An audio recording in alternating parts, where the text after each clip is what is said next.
भगवद गीता का चौथा अध्याय ज्ञान कर्म संन्यास योग है, जिसमें भगवान कृष्ण अर्जुन को गहरा ज्ञान देते हैं।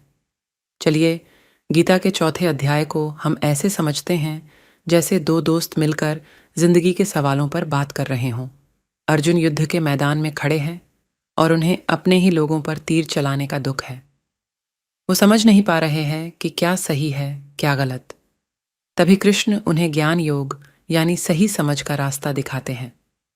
कृष्ण अर्जुन को समझाते हैं कि कर्म और ज्ञान का मिलाप होना बहुत जरूरी है।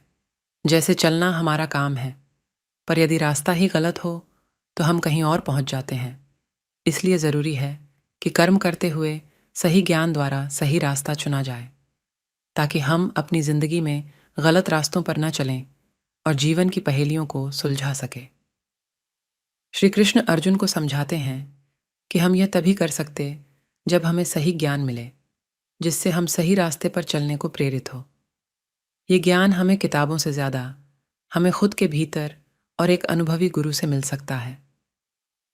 अगर इस ज्ञान का दीपक जल गया तो हम जीवन के किसी भी गलत रास्ते में भटकेंगे नहीं।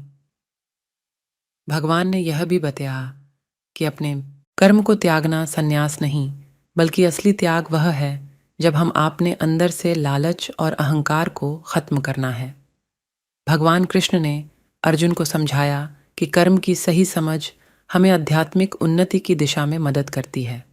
वह बताते हैं कि सही ज्ञान के माध्यम से ही हम सही रूप से कर्म कर सकते हैं और उसके माध्यम से मोक्ष की प्राप्ति हो सकती है। कृष्ण ने बताया कि जिंदगी की ऊंचाइयों पर पहुंचने के लिए 3 बातें जरूरी हैं: कर्म, ज्ञान और भक्ति।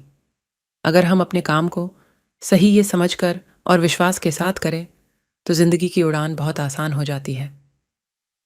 गीता का चौथा अध्याय यही कहता है कि जीवन में सफलता और आत्मा की शांति के लिए हमें सही ज्ञान के साथ सही कर्म करना चाहिए। सही ज्ञान के माध्यम से ही हम सही रूप से कर्म कर सकते हैं और उसके माध्यम से मोक्ष की प्राप्ति हो सकती है।